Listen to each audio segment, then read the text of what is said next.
कि ये मदरसा बोर्ड के बारे में क्या क्या सोच रही, क्या कर सकती है। उम्मीद तो बहुत ज्यादा है।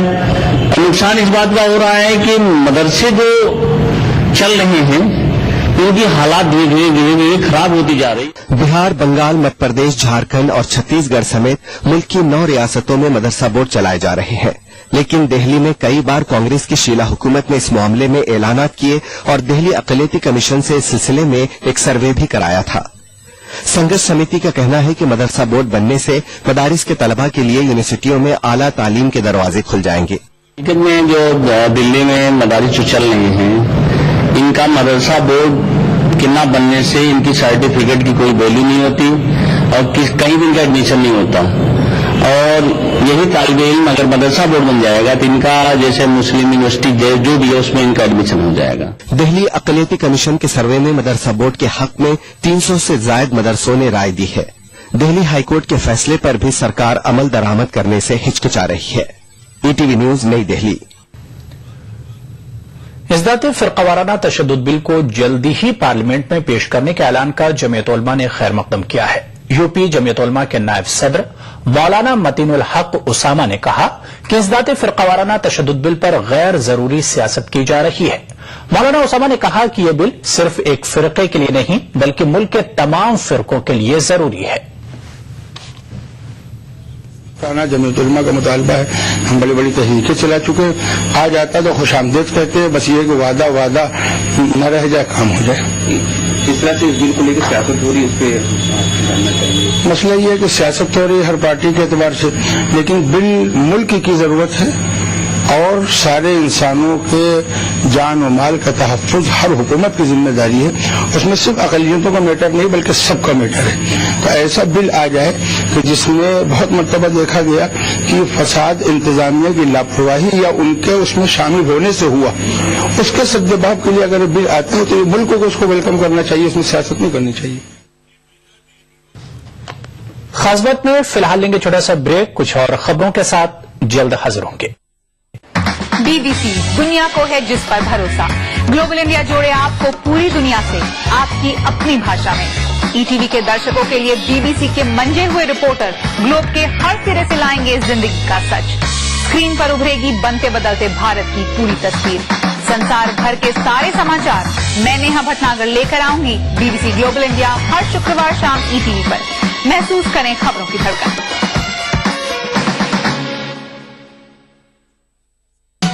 दक्कन की हर छोटी बड़ी सरगर्मी पर हमारी नजर, लेकिन आप तक पहुंचाते हैं सिर्फ वो खबर जो करे आपको बेदार। सियासत के गलियारों से रोजमर्रा की जिंदगी,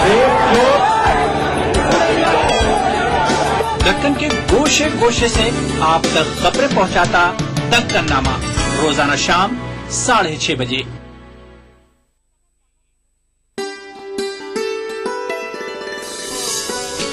तुम्हारी महफिलों में हम बड़े बूढ़े जरूरी हैं।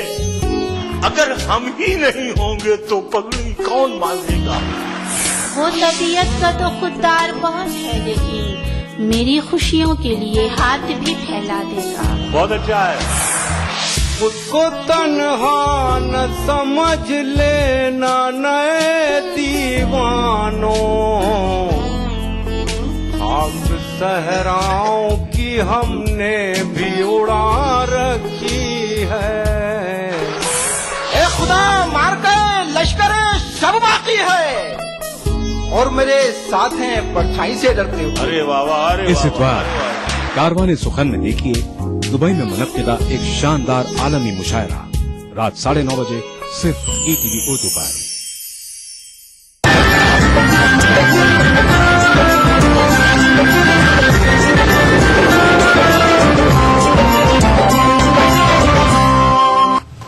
खास बात में एक बार फिर आपका खैर मकदम है।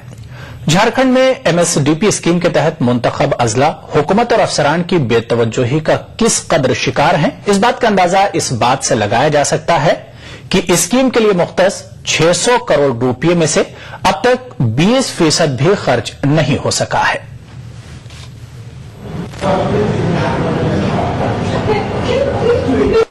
झारखंड के रांची, गुमला, साहेबगंज, पाकुड़, खूंटी और सिमडेगा अजला को कसीर अकलियती आबादी में शुमार किया जाता है।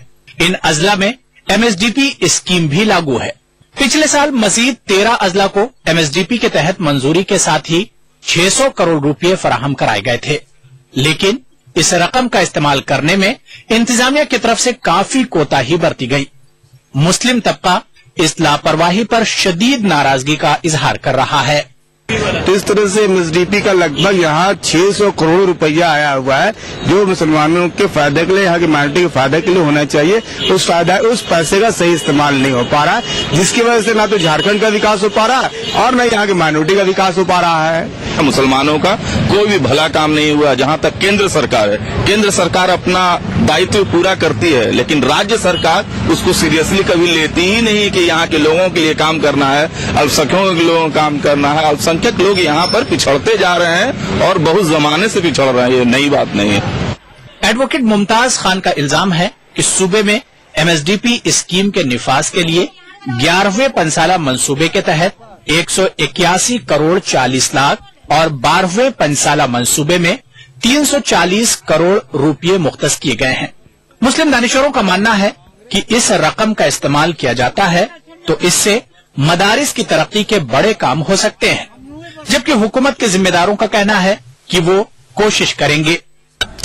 एमएसडीपी का यहाँ ठीक से, क्योंकि मॉनिटरिंग नहीं होने के वजह से यहाँ पर ठीक से इम्प्लीमेंटेशन उनका नहीं हो पा रहा है। अब सही बात है और इसके हम लोग इसका रिव्यू बैठक भी कर रहे हैं और अधिकारियों के साथ बैठक करके ये कोशिश की जा रही है कि आने वाले समय में जो प्रॉब्लम अभी दिख रहे हैं उसको दूर किया जा सके। खर्चा होगा, पहले वाला पैसा खर्चा हो जाए, नया प्रोजेक्ट बना के जो दिया गया है उसमें सब रास्ते पर लगा हुआ है और लाइन है, खर्चा सब होगा। और जो नया ब्लॉक लिया गया 24 ब्लॉक, उसका जो प्रोजेक्ट बन के जा रहा है उस आधार पर खर्चा होगा। वाज़ेह है कि सूबे में 6 महीने से मुसलमानों की हमदर्दी का दम भरने वाली आरजेडी और कांग्रेस की बदौलत जेएमएम की हुकूमत कायम है, लेकिन मुसलमानों की तरक्की के काम आज भी सिफर हैं। ETV news Ranchi. यूपीए राब्ता कमेटी ने रियासती हुकूमत से मुतालबा किया है कि रियासत की ब्यूरोक्रेसी में सेकुलर इक़दार को फरोग देने के लिए खुसूसी तरबियती प्रोग्राम चलाए जाएं। मुजफ्फरनगर फसादात में मकामी आला अफसरान के रोल पर सवाल उठाते हुए यूपी राब्ता कमेटी के secretary general doctor Jameel Ahmad ने कहा कि इंतजामी उमूर के ओहदे पर फायज जिम्मेदार आला अफसरान को तमाम मजाहिब के बारे में बुनियादी मालूमात होनी चाहिए। डॉक्टर जमील ने कहा कि फिरकावाराना फसादात के दौरान आला अफसरान अपनी इंतजामी जिम्मेदारियां निभाने में अक्सर नाकाम साबित होते हैं।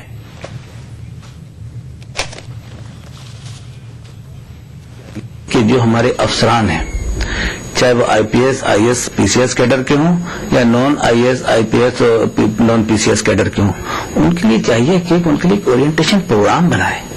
हमारा मकसद क्या है, हम क्या हासिल करना चाहते हैं, उनसे वो आगाह होना चाहिए। उनके सेक्युलर क्रेडेंशियल को हमें और मजबूत बनाने की जरूरत है, जिससे कि सूबे के अंदर जो सेक्युलर इक़्तिदार हैं उनको और मजबूत से मजबूतर किया जा सके। उनको तमाम मज़ाहिब के बारे में मुताले का मौका दिया जाना चाहिए, बल्कि उन मकामात पर जाने का मौका दिया जाना चाहिए। वो समझें इस्लाम क्या है, वो समझें बौद्ध धर्म क्या है, वो समझें जैनिज्म क्या है, वो समझें कि हिंदू धर्म क्या है। तो इससे उनके अंदर एक सेकुलर जहन उनका डेवलप होगा।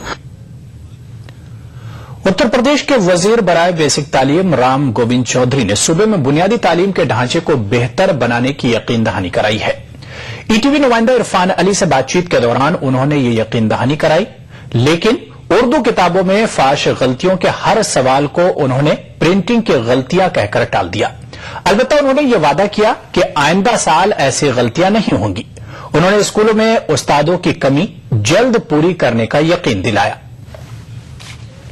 एजुकेशन मिनिस्टर राम गोविंद चौधरी जी हमारे साथ मौजूद है, आइए उनसे बात करते हैं। चौधरी जी, ईटीवी में आपका खैर मकदम है। सबसे पहले हम जानना चाहते हैं कि आपने मौलवी ने उर्दू की भर्ती शुरू की, बहुत दिनों से लोग उम्मीद लगाए बैठे हुए थे, लेकिन उसमें कुछ दिक्कतें आ रही हैं, उनको कैसे दूर करेंगे आप?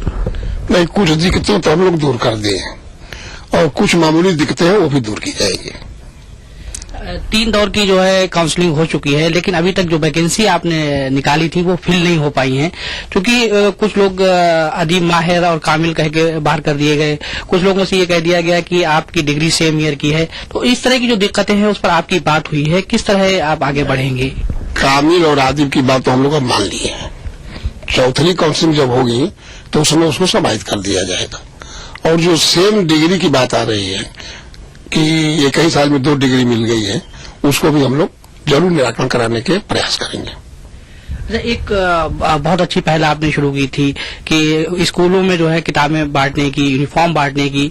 इस साल उर्दू की जो किताबें बांटी गई हैं, एक तो बड़ी ताखीर से मिली, देर से मिली, और जो मिली हैं उनमें गलतियां बहुत हैं, इमले की बहुत गलतियां हैं, कुछ फैक्चुअल एरर भी हैं। तो इस सिलसिले में किस तरह की कार्रवाई आप करने जा रहे हैं? इसमें हम जो इसके बड़े अधिकारी हैं उनसे हमारी बात हुई है, जो गलतियां हैं उसको तत्काल सुधारा जाएगा।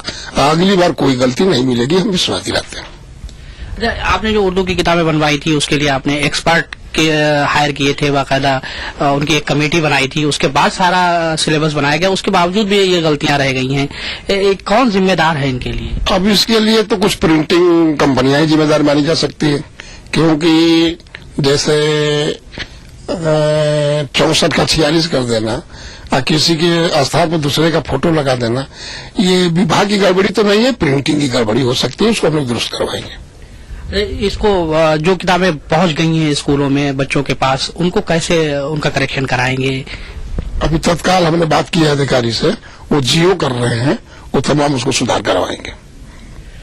उत्तर प्रदेश के पास जो है बेसिक एजुकेशन डिपार्टमेंट का जो महकमा है बहुत बड़ा है और बहुत बड़ी तादाद में आपके स्कूल हैं, लेकिन बहुत से स्कूल अभी भी खाली पड़े हुए हैं, उसमें टीचर नहीं है। कहीं पर ऐसा है कि सिर्फ एक टीचर पर पूरा स्कूल चल रहा है। आपने जो रिक्रूटमेंट का प्रोसेस शुरू किया, लोगों को भर्ती करना शुरू किया, आपने शिक्षा मित्रों को समायोजित करने की बात की है, तो ये जो कमी है स्कूलों में टीचरों की, इसको पूरा करने के लिए सरकार क्या सोच रही है, किस तरह का मंसूबा है? नहीं, जब से नई सरकार आई है तब से हम शिक्षकों की भर्ती के लिए लगातार प्रयत्नशील हैं, लेकिन कहीं न कहीं बाधा आ जा रही है, जिससे जितना हम चाहते हैं उतना भर्ती नहीं हो पा रही है। इसीलिए एक इस बार भी बात पर विचार हो रहा है कि जब तक ये माननीय उच्च न्यायालय, माननीय सर्वोच्च न्यायालय से का फैसला जब तक नहीं आ जाता है, तब तक हम रिटायर्ड टीचरों को भी हायर करके मानदेय पर, एक निश्चित मानदेय पर, उनसे भी शिक्षकों की कमी को पूरा करने का प्रयास करने पर विचार चल रहा है। अभी जो आपका पूरा जो ढांचा है बेसिक एजुकेशन मिनिस्टर का, किस तरह की आप इसमें इस्लाह या सुधार करने की कोशिश कर रहे हैं? किस तरीके से इसको बेहतर बनाने के लिए अग्रसर हैं? हम लोग हैं, हमारे राज्य मंत्री वसीम साहब है, हमारे राज्य मंत्री योगेश प्रताप सिंह है, हमारे राज्य मंत्री कैलाश चौरसिया है, हम चारों लोग मिल करके बराबर प्रयत्नशील में है कि हम इस मामले को सुधारें। बहुत सुधर भी गया है, अब बहुत कम है, जो हमको आशा है कि अगले साल तक सारा मामला सुधर जाएगा। उन्होंने कहा है कि उनकी पूरी कोशिश है कि जो पूरा निजाम है, बेसिक एजुकेशन सिस्टम है, उसको सही किया जाए और उर्दू के टीचर भर्ती किए जाएं, उर्दू की किताबें भी बेहतर तरीके से छापी जाएं ताकि बच्चे पढ़ के आगे बढ़ सके। कैमरामैन शरद के साथ इरफान अली, ETV न्यूज, लखनऊ। तो यहाँ पर रुकेंगे एक और छोटे से ब्रेक के लिए। गर फिरदौस बर्रुए जमी अस्त, हमी अस्तो हमी अस्तो हमी अस्त। जम्मू कश्मीर के हर वाकये और हर पहलू पर ETV की नजर। देखिए ETV उर्दू कश्मीर रोजाना शाम 7 बजे और सुबह 7:30 बजे सिर्फ ETV उर्दू पर।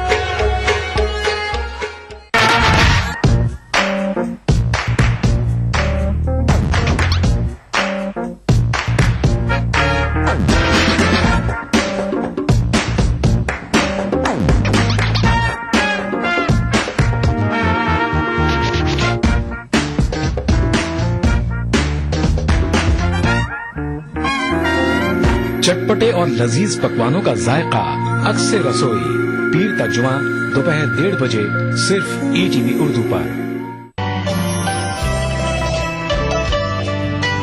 उतरना आसमानों से तो कुछ मुश्किल नहीं, लेकिन जमी वाले जमी पर फिर मुझे चलने नहीं देंगे। थी वो रफ्तार के लम्हों में खला तक पहुँचे, तुम गए चांद तलक हम तो खुदा तक पहुँचे। क्या बात है, तुम गए क्या बात है मंजर भाई, तलक वाह, वाह, वाह। हम तो खुदा तक पहुँचे। चंदू, जौदब, आरिफ और करतार पागल हो गए। प्यार से जब उसने देखा 4 पागल हो गए। मैं भी उसके इश्क में पागल अभी होने को था, मुझसे पहले मेरे बरखुरदार पागल हो गए। इस सनीचर महफिल मुशायरा में देखिए त्योहारा बिजनौर में मुनक्किदा एक शानदार कुल हिंद मुशायरा रात 9:30 बजे सिर्फ ETV उर्दू पर। इस प्रोग्राम को पेश कर रहे हैं जिंदा तिलिस्मात, तमाम मौसमी बीमारियों की एक असरदार दवा। ताउन कर रहे हैं मिला स्किन क्रीम, एली फार्मास्यूटिकल्स द्वारा निर्मित। Shri ultra red oxide, Bharat का एकमात्र जंग रोधक सीमेंट। 23 कारगर जड़ी बूटियों का करिश्मा, दर्द है तो लूरामेंट है ना। आंवला, भृंगराज और ब्रह्मी से भरपूर हबीब सेना।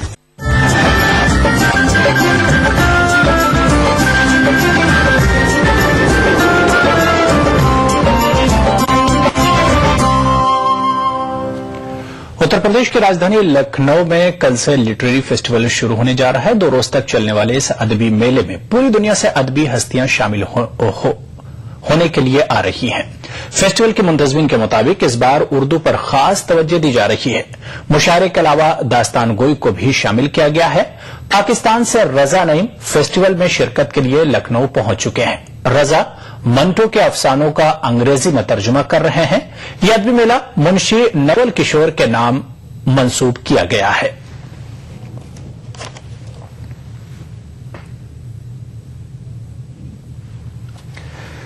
समाजी इदारे अगर खुलूस से काम करें तो मुआशरे में नुमाया तब्दीली देखने को मिल सकती है। इसकी मिसाल बेंगलुरु का शबाब बैतुल माल इदारा है।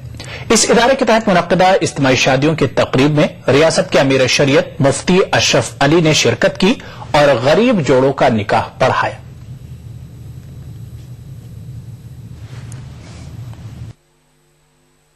बेंगलुरु का शबाब बैतुल माल इदारा गुज़िश्ता चंद सालों से मुस्लिम समाज के गरीब तबके की खिदमत करता आ रहा है। मुख्तलिफ समाजी कामों के साथ इस इदारे के नौजवान हर साल गरीब जोड़ों के लिए इज्तिमाई शादियों का एहतमाम करते आ रहे हैं। इस मरतबा इदारे ने शहर के ताजा मंडल इलाके में मौजूद संगीन जामा मस्जिद के अहाते में 15 गरीब जोड़ों की शादियां करवाई। इदारे के सदर का कहना है कि मुकम्मल जांच पड़ताल के बाद इज्तिमाई शादियों की तकरीब के लिए मुस्तहिक जोड़ों का इंतखाब किया गया। दुल्हा दुल्हन को अलमारी, पलंग समेत 36 जरूरी अशिया फराहम की गयी। ऐसा नहीं कि चलो कोई बोल दिए कोई कह दिए, ऐसा नहीं करते। पहले लड़के की भी इंक्वायरी करते हैं और लड़की की भी इंक्वायरी करते हैं। उसके बाद उनको एक टोकन दिया जाता है। इसमें 50 पर 5 मेंबर हैं। सारे मेंबरों के जरिए से काम काबू में आता है। निजाम बना के चला रहे हैं। इसमें किसी का ये नहीं है। खुद जवान सब जवान लड़के हैं। इसमें हम दोनों ही उम्र वाले हैं, बाकी सब जवान लड़के हैं और बहुत मेहनत से खुशी से अपनी मेहनत का पैसा लगाते हैं।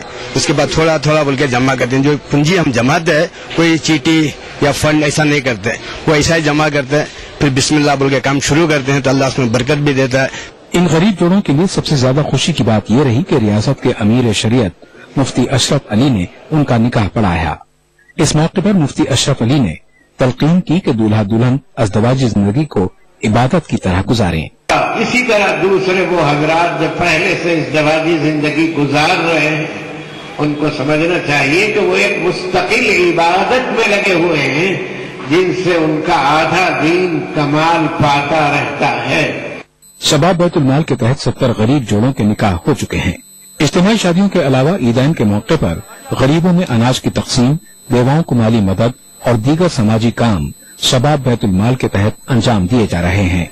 ETV news Bengaluru. बोहरा मुस्लिम समाज के हजारों अकीदतमंदों ने मुंबई के आजाद मैदान में जमा होकर 52वें दाई मरहूम सैयदना बुरहानुद्दीन को खिराज अकीदत पेश किया। सैयदना बुरहानुद्दीन के जानशीन सैयदना मुफज्जल सैफुद्दीन की हिमायत का ऐलान किया। वाज़ेह है कि बोहरा समाज के रूहानी पेशवा सैयदना बुरहानुद्दीन का 17 जनवरी को इंतकाल हो गया था। इंतकाल के बाद उनके भाई कौजिमा कुतुबुद्दीन ने खुद को सैयदना का जानशीन करार दिया था। बोहरा समाज के तकरीबन 40,000 अफराद ने आजाद मैदान में जमा होकर कौजिमा कुतुबुद्दीन के दावे को रद्द कर दिया।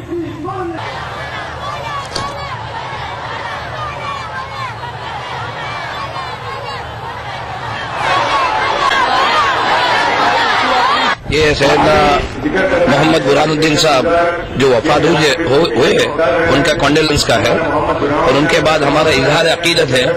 उनके बाद जो हमारे 53वें दाई जो कायम हुए हैं सैयदना मुफद्दल सैफुद्दीन, उनके साथ है, हम उनके लिए करके हुए। कानपुर के डीएम अविनाश मुसलमानों में काफी मकबूल हो रहे हैं। गुज़िश्ता दिनों मुहर्रम और रबीउल अव्वल के जुलूस के अलावा दीगर त्योहारों को पुरअमन तौर पर गुजारने के पीछे डीएम अविनाश का काफी अहम रोल रहा है। अविनाश सिंह के दरवाजे आवाम के लिए हर वक्त खुले रहते हैं। खास तौर से मुस्लिम समाज में उनको एहतराम की निगाह से देखा जाता है। कानपुर से निकलने वाले मुहर्रम और मोहम्मदी जुलूस को पुरअमन तरीके से निकालने में जो कामयाबी मिली, उसमें अविनाश सिंह की जाती कोशिशों का भी बड़ा दखल है। यही वजह है कि समाज के हर तबके के अफराद बिला झिझक उनके पास आते हैं। कि मैं इस साल ही नहीं, पिछले पूरे साल भी मैंने इन सारे जुलूसों को बहुत ही शांतिपूर्वक निपटाया था। और जहां तक मेरा जो अनुभव है, यहाँ पर कानपुर नगर बहुत ही शांतिप्रिय जनपद है और ये सांप्रदायिक सौहार्द और सामाजिक समरसता की अद्भुत मिसाल के रूप में इसको मैं देखता हूँ।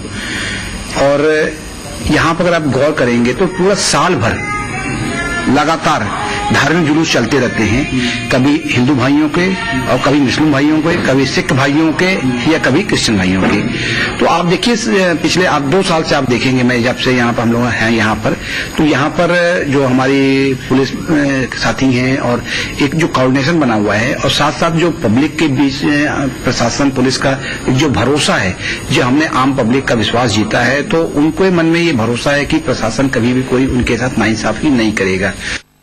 मुस्लिम तबका अविनाश सिंह की रोशन ख्याली और ईमानदारी का एतराफ करता है। शहर की मुख्तलिफ तंजीमों ने कई मौके पर अविनाश सिंह को एजाजात से नवाजा। शहर काजी मौलाना आलम रजा नूरी अविनाश सिंह जैसे सरकारी अफसरों की जरूरत हर शहर में महसूस करते हैं। जो है उन्होंने बहुत अहम रोल अदा किया है।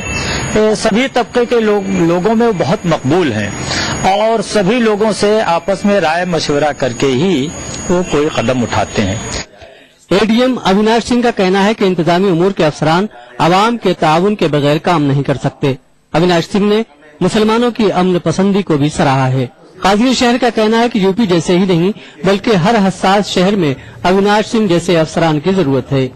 एक सिविल सर्वेंट की हैसियत से जिस तरह आवाम के हर तबके को साथ लेकर चलने की जरूरत होती है, अविनाश सिंह इस मेयार पर पूरे उतरते हैं। अविनाश सिंह की खूबी यह है कि वो मजहबी और ग्रोही इम्तियाजात से ऊपर उठकर काम करते हैं। ETV news Kanpur. खास बात में फिलहाल इतना ही। आदाब।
पल दिल के पास, तू अब उससे पहले सितारों में बस रही थी कहीं।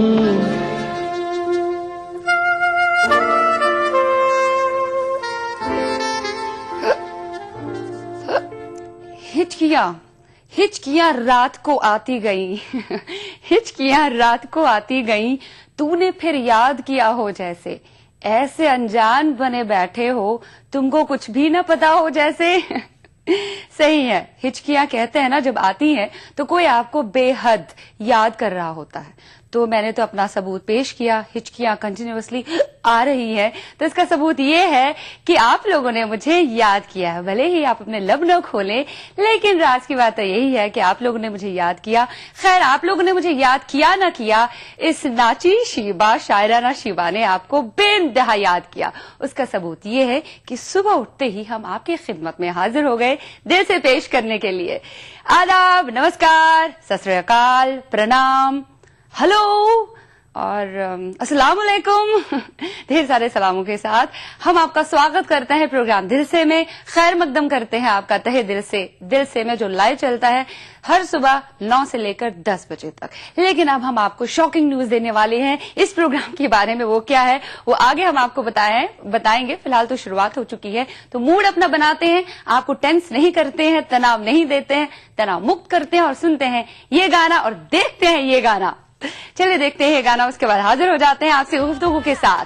आप अपने जो है ना फोन नंबर वो रेडी रख लीजिए। आप हमें कॉल कर सकते हैं 18003454, 026 18004254 पर, और हमारा एसटीडी नंबर है कोड पहले 08415, उसके बाद नंबर 305010। देख रहे लाइव दिल से विद मी शीबा।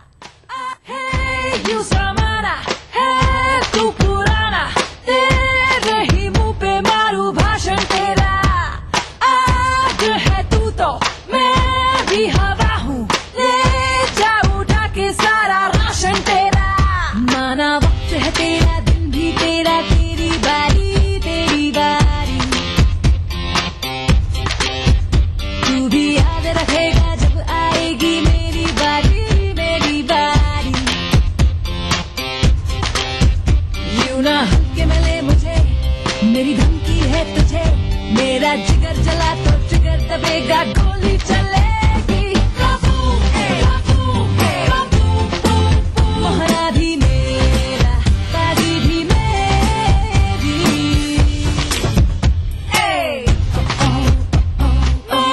मेरे जैसी तू तेरे जैसा, क्यों मैं करूँ वो जो हो फैशन तेरा। मेरा सफर है, मेरा रास्ता, मेरी जिम्मेदारी। तू भी याद रखेगा जब आएगी मेरी बारी मेरी बारी। यूं ना हल्के में ले मुझे, मेरी धमकी है तुझे, मेरा जिगर जला तो जिगर दबेगा, गोली चलेगी।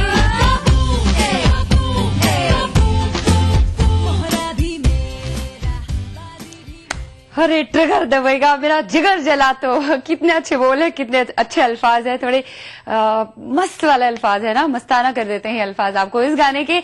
1/2 क्या है ये 1/2? नहीं ना पता। इसी फिल्म का तो गाना बजा दिया हमने जो कि आज प्रदर्शित हो गई। इनफैक्ट पहला वाला शो इस फिल्म का चल रहा होगा, सुबह 7 बजे शो शुरू होता है ना पहला वाला शो। जो ठंड वाले इलाके में रहते हैं उन्होंने शायद नहीं देखा होगा, लेकिन मेरे जैसी जो इंसान है, जो फिल्मी बफ है, फिल्मी है, वो फर्स्ट डे और फर्स्ट शो हमेशा देखती है। लेकिन क्या करें, अब विडंबना ये है कि आज मैं आप लोगों से गुफ्तगू कर रही हूँ। खैर 1/2 फिल्म आज प्रदर्शित हो रही है, तो और इसका क्या हाल होगा बॉक्स ऑफिस पर, कितना कारोबार करेगी, ये तो हम आप तक पहुंचाएंगे कल। और फिल्म सजा है या मजा लोगों के लिए, वो भी आपको पता चलेगा कल ही, जब लोग आपसे खुद ब खुद बात करेंगे कि फिल्म के बारे में ये फिल्म कैसी है। फिल्म पकाव है या टिकाव है, या कि फिल्म सजा है या मजा है, या इंटरवल के बाद फिल्म को करना पड़ेगा अलविदा बाय बाय। इस बात पर तफसीली वजाहत हम देंगे आपको कल सुबह। लेकिन उससे पहले ये पकाओ सॉन्ग इस फिल्म से। आई विश ये फिल्म हम लोगों को ना पकाए, hope so keeping my fingers cross. देख रहे हैं लाइव दिल से with me Sheeba. Think outside the box, think outside the box, think outside the box. तो साला बॉक्स ही 20 फुट साले होल में है, तो फिर तुम उसमें से क्या भाग बाहर निकलोगे?